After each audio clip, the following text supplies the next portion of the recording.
Hey everybody, Bryan Broaddus here for the Scout's Eye with my guy Voch Lombardi. Voch, kind of one of those games where there's a lot of things that you could look at on tape, be excited about, some things that you're like going, what the heck?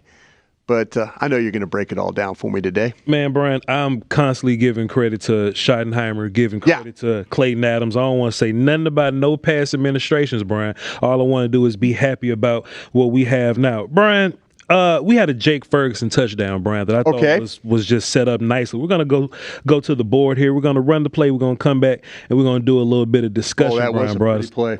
Fantastic throw. Now, Brian, I was looking at the Packers coverage here. Now, Dak Prescott's a pro, Brian. He is a pro. Dak ain't worried about nothing funny that Green Bay's lined up in. But I'm not Dak Prescott, so I'm looking at this formation, Brian. I go, man, what they doing up here? What they trying to do? But the closer we get to the snap of the football, Brian, the more it kind of reveals itself, right? So I'm like, okay, well, it looks like they're running man on this side, Brian. Right.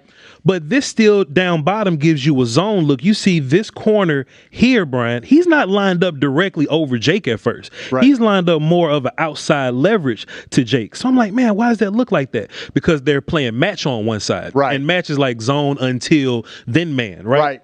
So what we got, Brian, is we got man right there. But down here, Brian, it's more so of a 1, 2, 3 versus the first guy out, second guy out, right, third guy out. So if I run this forward a little bit, it's going to make a little more sense to you, and I'll come back and show you Jake here. Once you get this picture right here, that becomes Jake is the first guy. Right. Your running back is the second guy because he's working towards the outside, and Brevin is the third guy. Now, Brian, once we have that picture clear, I think it's real important to set that up for the audience. We know that Jake's trying to get here. Right. But there's people there. What I love about what this offense did, Brian, we're going to put Jake in motion to give us a little bit of space, Little Brian. space. I like that. When he goes in motion, the cornerback's going to go with him. And another thing Jake did is as he's running his route, he's still working outside. Right. To bring that cornerback more outside. And as soon as that happens, Brian, bam, Jake's going to work inside. Look at Dak Prescott right now. He's ready to throw the ball right now. Dak's ready, cocked and loaded to go. Bam, and he hits Jake. Perfect timing right there. Perfect spacing. And it's really Jake and Dak being on the same page about ideaing the coverage and really understanding what they're trying to do here. Once this corner commits to that outside leverage, at first it wasn't like there wasn't a whole bunch of space, Brian, but that's a ton of space right there. There is a lot of space. So with Dak being early and on time, that's an automatic touchdown, Bryan Broaddus. What do you think that McKinney, the linebacker, the safety, was looking at there in the middle of the field? When it looks like pre-snap to me, I don't know what's holding him. Obviously, Dak's trying to hold him with his eyes, but what is he seeing right there? Because the back's out, the tight end is going to curl, and then you've got again the inside route there. What is this? Do you think this is just bad football by McKinney, the safety? I think he lost. I do too. I think he lost. Pre-snap though, I'm not sure what exactly. Look at him right there. Yeah. What is he looking at? Okay, you're going to get the drive from Schoonmaker right inside. The width you talked about with Ferguson, boy, that was a great job. McKinney's got it. What's holding him in that middle of that field? I guess might be Dak Prescott with the way he's looking at it. Let's see with Dak's eyes. You said he's ready to throw here. Let's see pre-snap what he's got. Let's watch that. Look at that right there. Oh yeah, he's looking and look, you can see the eyes, Brian. Dak's eyes. Yeah. Dak's eyes are looking right. Flip right there. There you go. Yeah, his eyes held that safety in the middle of the field. Great job by Dak Prescott then to buy his tight end a little bit more space. Also, too, Brian, Xavier McKinney isn't naturally like a rangy safety kind of guy. Like he wants to be down on the line of scrimmage tackling folk. So honestly, he's just looking for Dak, trying to find answers. Yeah, Good for us. Give us all this room. How about not having any awareness on that play, man? Hey, man, that's their business. That's their business. Good play, though. I like that play. Let's continue a little bit, Bryan Broaddus. Let's rock this one now.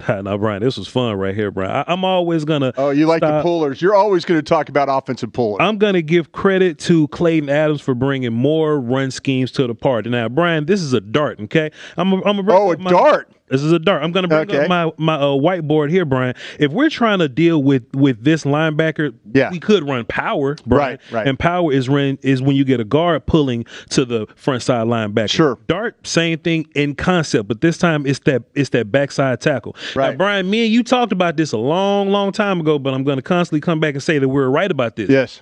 Clayton Adams wants to pull and move guys. He does. He's not going to pull and move everybody. Right. So he's going to pull and move his athletes. He's exactly. He's figured this out now. 100%. Yeah. Big Tyler Guyton. Yeah. Terrence Steele qualifies as one of his athletes, Bryan Broaddus. So if everybody looks at Terrence Steele backside, he's going to be pulling to deal with this front side linebacker here, Bryan. Everybody else is kind of going to get their down blocks there. And bam, you see Terrence Steele coming up, thumping the hell out of that linebacker there. Just bringing physicality to the party. I want to highlight Tyler Guyton right here. What Tyler Guyton wants to do is lead Parsons upfield, and you can actually see that little right hook that guy like to throw. That Tyron Smith was really good. That's a Tyron Smith drive that at edge up the field about 10 yards. Yeah. But that's Michael Parsons. But let me tell you the adjustment he made. The punch didn't work. Yeah. So as we see Guyton on the right side, the punch didn't work. So instead of him just missing with the punching and not working, Guyton decided to latch on with the outside hand, which works for us because in real life, we want all those guys pointed in this direction, Bryan, but it's not working. So that ended up Guyton kind of base blocking Parsons almost, and he hung in there and he fought for his life, Bryan. I'll tell you what, run that back if you could, and I'm going to focus on, you talk about Big Tyler. Yes, sir. It's the Wooden number 96 inside. Watch Smith push Wooden over to Hoffman and then get up on Walker on that second level. Watch him push him. See how he pushes him over there? He pushes him in position so Hoffman can work his body around. That's just power right there. That's a great example of a double team block and how it was. Pushes him over, and now he's up onto the linebacker. He puts Hoffman in position on the play, and then he's able to get up there and then get on that linebacker. And then it gives you that ability for Williams to get up inside. Really nice job, too, by Steele getting around the horn there and being able to get that block. I'm going to flip sides real fast and talk about defense, Bryan Broaddus. Yeah. Now, Bryan, if you had to guess, if I said they were running counter at Donovan Ezeraku right now, what would you think Donovan Ezeraku did? I would think that maybe he went too far up the field. Oh, back in the days, that's what Donovan Ezeraku and Dante Fowler would do. I'd be damn, Bryan Broaddus. We're going to see Donovan Ezeraku line up versus this counter here, and we taught everybody what the hell counter means. Look at that. He ran that quick. Thumping the counter, Bryan Broaddus. Yeah. And when you thump the counter, it means so much. First of all, think about how much space is between the down block, which would be about right here, to Donovan Ezeraku. Right. That's nothing but space. So when we see this backside guard pulling to Donovan Ezeraku, they want to keep all that space. It's our job as the edge, Bryan, to come down and thump. So when Donovan Ezeraku, boom, look at how much space they lose. Right. Green Bay loses. Now you can have Sanborn coming up to clean up, another linebacker coming to clean up. If we're lucky, Kenny Clark may mess something up on the inside, Bryan Broaddus. You really got to cut down on that space. And I'm still waiting on some of the other edges on this team to figure it out and get it done. But I had to look at Donovan Ezeraku and say, you're growing in the run game. And it's not always about being big and physically imposing in the run game. Sometimes you just got to do your job. Yeah, technique. Donovan Ezeraku coming down, thumping the hell out of this day. Boom. But then also him kind of staying in the fight, turning around and getting in on the ball carrier, Bryan Broaddus. Big growth from Donovan Ezeraku. Run it back too. What I really like is like all the fits across the board. You mentioned that, but great job by Ezeraku. You're going to get the Ryan 75 is going to get the pull, but he really just by his power at the point of attack, he kind of wads everything up right there. They're just kind of, they're just struggling now. Look, they're trying to get guys up, and they really can't get them up like they need. Good job of stepping up right there. Everybody's in position on the fit. Yeah. But as you talked about with Ezeraku, his ability to play with the shoulder, play with power, and then get in on the tackle, that's a big-time play. Now, Bryan, I had a question. All right. Now, I'm a big fan of Clayton Adams and what they doing, Bryan Broaddus, Schottenheimer, and all those guys scheme-wise. Now, Bryan, sometimes I can get a little ahead of my skis there, Bryan, and sometimes I'm like, man, this is the most creative thing I've ever seen somebody deal with Michael Parsons here. But it may not be the case. Maybe I'm just overthinking a little bit. Bryan, let me ask you this question. Michael Parsons is lined up on this edge right here. Yeah. In my mind, maybe Michael wants to go upfield. I don't know. That's what Michael likes to do. Yeah, he likes to get upfield. Bryan, Micah ended up inside of Guyton. Pardon me. He ended up on the inside of Guyton there, Bryan Broaddus. Yeah. But ending up inside of Guyton, he got pulled on and kicked by Hoffman here, the center. Right. Now, Bryan, they don't always let centers pull and kick like that, Bryan Broaddus. I want to ask you this. Most of the time when there's an outside rusher and we're working in one direction, Guyton normally blocks people to the outside. This time it seems Brian Guyton took a wider step almost. Yeah. And it's almost like he tried to hook Micah to the inside. Right. Brian, I'm asking you this as Voch. I'm asking you this. Voch says this. Do you think that we purposely made Guyton step a little wider to make Parsons step to the inside so that he could be trapped almost? Normally we trap 3 techs and 1 techs. Do you think that we may have trapped the edge player in Micah Parsons with Brock Hoffman, starting with Guyton and his wide step? The question I have to ask you, though, is were they trying to drive Parsons inside and then Hoffman come around on the pull on the outside? And maybe they wanted to go boom and then like exactly. I think maybe, with I don't necessarily know. To me, it's kind of interesting the way Hoffman's kind of looking back like something happened here. I wonder if the penetration. Man, it's such a short pull. Go back if you could again. It's a very short pull. It's a really short pull and like a trap almost. Yeah, but the ball is going to the outside. I wonder if it was supposed to go up inside more. But with all that, with the penetration of Parsons, I think maybe Williams had they wanted to trap off the outside. Maybe it was the idea of like hit him with the center, and then but the way that Guyton reacts. Maybe it's his responsibility to go inside, but he sets wide. This is kind of confusing to me. Yeah, I like what you're saying about they're trying to invite him inside, but I don't know. That to me looks like to me that maybe they wanted Hoffman to get to the outside. I think that Guyton might have had a bust on this play. Yeah, possibly. You might have had a bust because I don't know if you would. If to me, if you're going to use Hoffman that way, it would be to try and trap Micah and then run the ball inside. But when it got wadded up like that, Williams just had to bounce it to the outside. So I don't think he was setting him wide to set him up. Sure. I think Guyton might have. I think that might have been a bust right there. I tell you what, Brian, I kind of like asking questions and talking through it. So moving forward in the season, like if you have a play that you don't know or me, we'll just back and forth. And I like what you're doing. I don't know. To me, if you're gonna set wide on that play, set all the way wide. Set all the way wide and just kind of flat, what they call flash. Yes, sir. Just pop it and then go and then let him, in that way. But I think Parsons going down to the inside like that kind of jacked the play a little bit. And I think Guyton probably was like I've got to just take this guy down inside and see what we can do. Man, Brian, I thought on this play, this is the last one, Brian. On this play, I thought Dak got in trouble, and I thought he was running around. I thought he was throwing the ball away, Brian. Crazy. Stephen Jones even went on the radio and said, I thought he was throwing the ball away, Brian. Yeah. Man, Brian, we come back and watch a little bit of film on this Jalen Tolbert catch here, Brian. Yeah.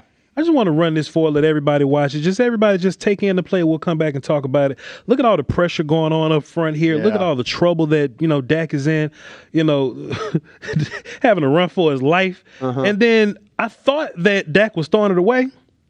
But from this angle, Brian, the ball ends up like right here. Yeah.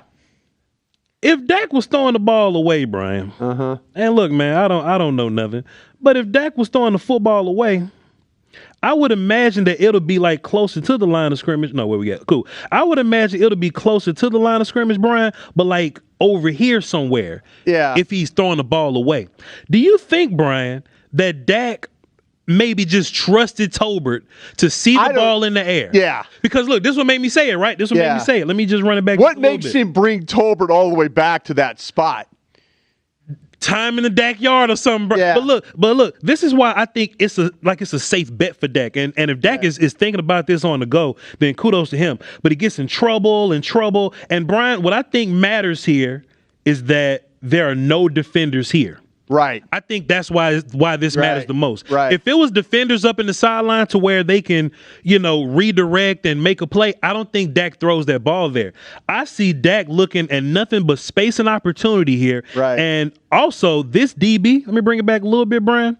This DB that's on Tolbert, he's looking at Dak now. Yeah. But this DB's not even looking in the backfield anymore. Right. He doesn't know where the ball is. Right. So now he's at a point where he's reading Tolbert to know where the ball is. Right. That gives Tolbert the opportunity, once we get here, to just come back by himself, unimpeded. And then with Dak putting the football right there on the sideline, Brian, that gives Tolbert an opportunity to come up, toe tap on the sideline and make a play. Do you think he was trying to get the ball all the way to the end zone, and the fact that he had a defender in his chest just kind of, the ball ended up short, that maybe they caught a break? Brian, that could be a thing. But if that's the case, though, wouldn't the ball land inside somewhere? Yeah, but I think Dak's getting smart to, like, if I'm going to throw this thing away, push that thing to the sideline. Don't throw it to the middle of the field. Now, Brian, I'm a homer.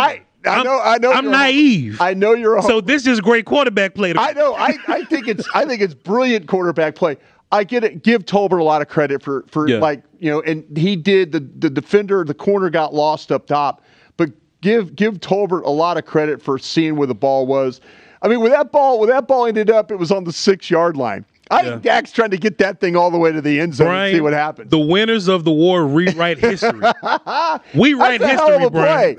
It's a hell of a play. But he tries to make a throw, and he's got that defender right in his stomach when he makes this throw. So, hey, great job, Dak. I think he was trying to. Let's watch it from the end zone here if we could again. Let's watch it here, Brian. I mean, he is going to get Van Ness is going to clobber him right here. I believe on this play. Watch this. Like he sees, look at Dak's eyes. This Dak's seeing what's going on. Van Ness is going to.